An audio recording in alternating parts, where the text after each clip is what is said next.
So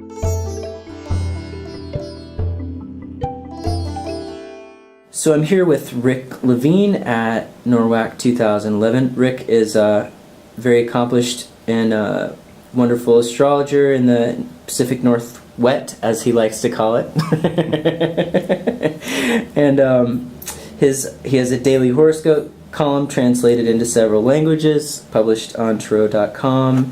Does a prolific amount of work for them daily and for his own website in conjunction with Jeff Jower Star IQ. Rick, what are you up to these days? What are you working on? These days, I'm writing a lot of words. I write about 1,000 words a day in a daily column that is allegedly the most widely read daily column in the world. That's what they, whoever they are, say, but I have no idea about that for sure. And on top of that, Jeff Jower and I are in the midst of writing our 2013 book. This will be our 7th or 8th, it's our 7th or 8th book. 6, 7, 8, according to Jeff. 12, 13. It's our 8th book. And these are annual books that are published by Sterling Press, which is owned by Barnes & Noble. And the one that we're working on right now is Your Astrology Guide 2013. The 2011 is out already. The 2012 book will hit the stands in July, available at Barnes & Noble, bn.com, and Amazon, and wherever. And so between those two projects, I write a lot of words. On top of that, I do see clients, and I've been doing some lecturing and teaching. Jeff and I are doing these week-long venues. We have Mexico, San Miguel de Allende, Mexico, coming up November 5th through 12th. That's this year, 2011. And that's a sweep of the outer planets over the next several years, and we'll work with individual charts talking about how people can actually embrace the changes and co-create their future rather than feeling as if the waves are just washing over them. And then Jeff and I will be co-facilitating another workshop. It'll be our 3rd or 4th in Bali a year from now, or a year and a half from now, next September. That's September of 2013 in Bali, in September of 2012 in Bali. And then we'll be doing a week-long retreat in February of 2013 in Goa, India. And information can be found on all of these workshops at Heaven and Earth. That's one word, Heaven and Earth Workshops, heavenandearthworkshops.com. So, Rick, I've talked to lots of folks about Uranus and Pluto, but nobody's brought up Jupiter and Taurus, which you're about to talk about in about an hour. So what are your thoughts about how Jupiter interacts with what's going on right now in the sky? Well, it's really difficult to say. Jupiter, it's easier to talk about what Jupiter's effect on the ongoing or unfolding Uranus-Pluto square is when Jupiter's in Aries than what it might be when it's in Taurus or Gemini, because when Jupiter was in Aries, it was feeding right into the same energy. And in 2013, when Jupiter moves into Cancer, when it's in Cancer, it again will be back in the mix. This time it will be opposing Pluto and squaring Uranus. And so I think it's more important when it does that. But if anything, Jupiter in Taurus, I think, will help perhaps steady the energies a little bit. At least that's what I'm hoping. I mean, we're on a wild course, and as Jupiter enters Taurus over these next over the next week, but hangs out there over the next year, by sign, at least during that entire time, and exact for a month or so, it will be forming a harmonious trine with Pluto. And so theoretically, that can reduce some of the stress and tension from the impending and building Uranus-Pluto square. Now remember, a lot of people are talking about the Uranus-Pluto square as being something that will be with us from 2012 through 2015, because it occurs 7 times from the summer of 2012 through the spring of 2015. But the fact is that this summer, 2011, Uranus moves close enough that it comes within less than a degree of orb of being exact to the square to Pluto. So even though by retrograde it backs off before making it exact next summer, the fact is that right now we're already on the front wave of that, and arguably have been on the front wave of that since Uranus, ticked on into Aries on the day of the Japanese earthquakes and the Fukushima meltdown. I'm wondering, I saw a talk you gave at the Oregon Astrology Association about a year ago that was probably one of the more entertaining and insightful talks on revolution. And you were talking about the upcoming revolutionary energies as Uranus was going to move into Aries and its connection with energy from the 60s. And I'm wondering how you felt when you saw images on the news of the revolutionary activity in Egypt this year. Well, yeah, I think that from an astrological point of view, the revolutionary state that we're in right now and will be for the next number of years certainly can be partially described by Uranus's move into Aries. And my theme song for that has been Michael Franti's Yell Fire, which you can fade in now and fade out. No, the idea of Yell Fire, it's a fire in the sky. There's a sense of spontaneity, of release of pressure, of tension, and so on. But I don't think it's the Uranus in Aries that is the revolutionary energy right now, even though that's revolutionary. I think it's the Uranus squaring Pluto, releasing or at least bringing up the sense of immediacy or urgency around the energy that was created at the seed period when Uranus joined or conjuncted Pluto in the mid-1960s. So we had the energy that arguably began maybe as early as the Berkeley free speech movement and all the way up through the early 70s that we call the 60s. And I think now, as Uranus is already moving into the square with Pluto and will continue to over the next several years, we're in a decade-long or at least multi-year-long revisitation to these same issues that include environmental issues, suffrage issues, voting, human rights, gender issues, political freedom, suppression, and in some ways what's happened over these past months already in Tunisia and in Bahrain and in Egypt and what's happening in other countries along or around the Gulf Coast, in some ways are very similar to what happened in the United States in the mid-60s. The difference, though, is there's several differences. One of them is the political climate in which they're happening. All these revolutions are not Egypt. Some of them are being, shut down as fast as they open up. Now, what will happen with those and how violent or vicious or tense those will become over the next years, months or years, remains to be seen. But I think we are missing something when we talk about the revolutions in the Mideast, because we had 100,000 people on the streets in Madison, Wisconsin. This is like middle America. Granted, Madison is one of those cities in the United States that probably include Ashland, Asheville, Santa Monica, Boulder, Austin. These are cities that are really not where they belong. They're like people's republics of consciousness of some sort. And Madison may be a lesser version of one of those. But the fact is that what happened in Madison is a taste of what we're in for in the United States. And that is that what we call the left and what we call the right have some very fundamental similarities in what they want. And I think that we will see on the streets of the United States of America the same kind of revolution that we saw in the 60s, but at a conjunction, the Uranus-Pluto conjunction in the 60s, there's a sense of unconsciousness because a new moon or any conjunction, one planet is lining up with the other, and so there's no place for awareness. At the 90-degree angle, however, you have the ability to see the differences and to either be, to be overwhelmed by them, or to engage in the conflict, or to dynamically resolve or work on creative resolution of these, maximum interference patterns that are being set up by the 90-degree angle.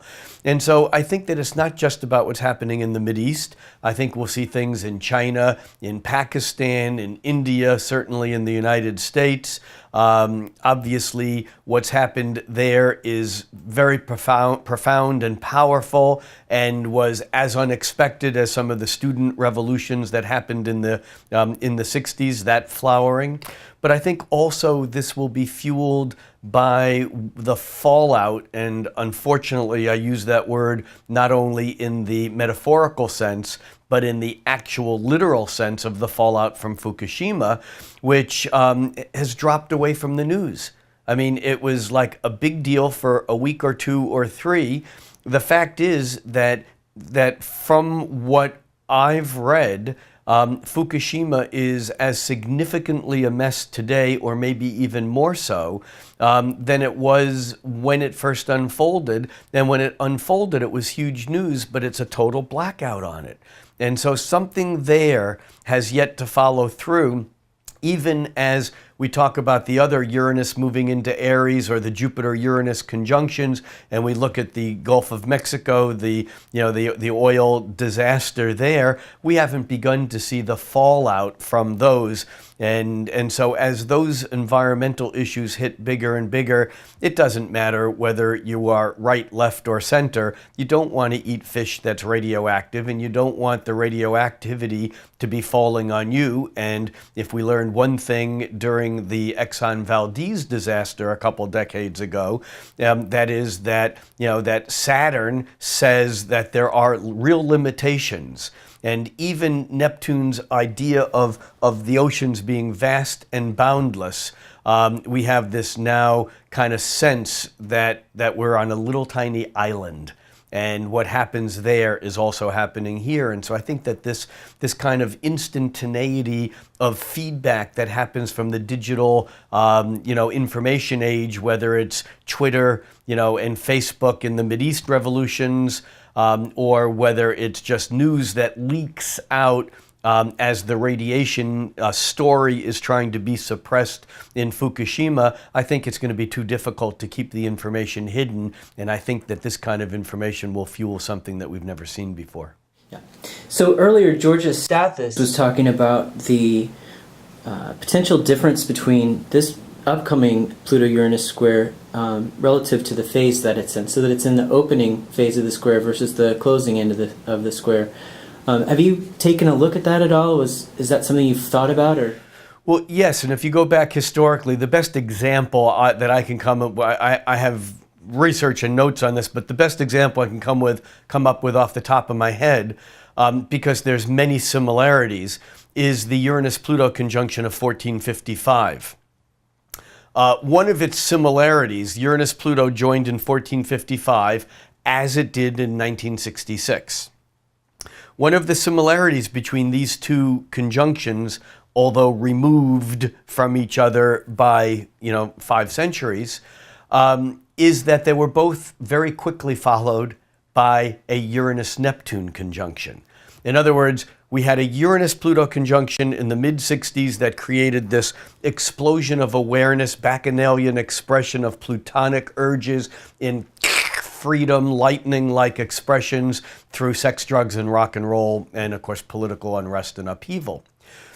It was quickly followed by, in 1989 to 93, the exact was in 93, was Uranus aligning with Neptune rather than Pluto.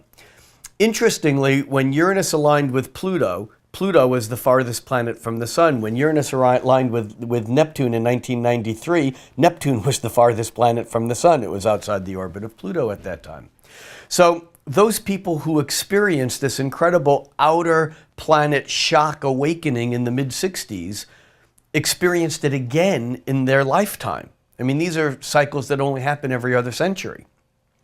So what happened in the early 90s, late 80s, early 90s, with maps being redrawn, with the fall of the Berlin Wall, the fall of the Soviet Union, with environmentalism rebirthing, the Exxon Valdez being part of that, or that event, with all that was happening in the resurgence of art, of music, of Nirvana and Pearl Jam and grunge, and the whole movement that was that the relationship between the mid-60s and the early 90s is very similar to the relationship between 1455, when Gutenberg invented the printing press and printed the Bible, and 1479, which was a Uranus-Neptune conjunction, in which time Plato hit the printing press, translated by astrologer Marsilio Ficino from Greek into Latin. But what happened was that the church lost control. And all of a sudden, the printing press was getting information out that was non-biblical, non-church. It was Plato, it was the Corpus Hermetica, it was all this stuff that fed and fueled the Reformation later on. By the same token, we have now the internet, which kind of came at the Uranus-Neptune conjunction of 1993, give or take a few years. But it was at the Uranus-Pluto conjunction in the mid-60s that IBM introduced the first business computer, the System 36. So we have that same analog of the Gutenberg press followed by freedom of expression through press, and then the IBM computer, which was meant to print the book of capitalism, and then the internet, which in some ways may be the downfall, like the Reformation was for the church, may be the downfall of nationalism and capitalism. Now, where this fits into the opening square is that going back to the 1455 Uranus-Pluto conjunction, it was in the 1490s that the Uranus-Pluto square occurred, just after the Uranus-Neptune conjunction in 1479. Same pattern that we have now. Well, the 1490s was the age of exploration. 1492, Columbus sailed the ocean blue. You know, this is the mind opening up and exploring the earth in ways that was built upon the information that was printed on the printing presses, maps and tables, etc. And so I think that the opening square is in some ways the age of exploration, even though it's, to use the Rudyard's terms of the opening square, it's a crisis in action, because it's outward going rather than the closing square, which is a crisis in consciousness. And so I think here that what's happening is so important. It's in cardinal signs. These are beginning, initiating signs. It's the opening square. This is the first test of what the thoughts and concepts that were birthed during the conjunction, or at the new moon, so to speak, in the 60s. So now we get this sense of greater sense of urgency, immediacy, what's going to work, what's not going to work, which of these things is actually going to happen and which is going to fall away. And so I think that in some ways the square is much more dynamic, not only because it's in cardinal signs as opposed to the conjunction in the 60s that was in Virgo and mutable signs, but also because it's the square, and the square, the opening square in particular, is dynamic. What do you see as astrology's rightful place in our culture? You know, we have people who we hear this a lot. People say, do you believe in astrology? And other people say, how do you prove astrology? You know, is astrology a science? Is it an art? Is it religion? You know, what is it? Where do you see its proper fit in our culture? The question of belief in astrology is interesting because on one hand, if you don't believe in it, you're not going to put enough energy or effort into it to gain any awareness about it. On the other hand, as James Hillman has often said, I don't believe in astrology any more than I would believe in a monkey wrench. If it's the right tool, I'll use it. It doesn't require belief. Chemistry doesn't require belief in order for hydrogen and oxygen in the right proportions to be mixed in to create water. It doesn't require that you know astrology in order for a Saturn transit of your natal moon to precipitate a sequence of archetypal events that may then precipitate specific changes and events in your life. So I think it's not about whether we believe in it or not. It's about whether or not we choose to utilize the base of information that astrology affords us to grow our awareness, to grow our consciousness, because as the Buddhists point out, the only thing that we really can change is our awareness. As Freud said the same thing. I mean, he didn't put it in those words, but the whole idea of depth psychology is to change one's perspective or to change one's awareness. So if I can use astrology to get a sense of larger cycles, to see the repetitive patterns, then maybe I don't necessarily have to be victim to them. I don't necessarily get to automatically change everything, but by infusing awareness, at least I can then introduce the concept, the possibility of free choice. Thanks. Thanks for taking some time out to talk with us today. And tell us again, where do you find you if people want to contact you online? Dailyhoroscope.com. One word, dailyhoroscope.com has my daily column. It also has a daily video that Jeff and I record, that we do, an audio, and it's probably the best place to track me down. Great. Thanks a lot.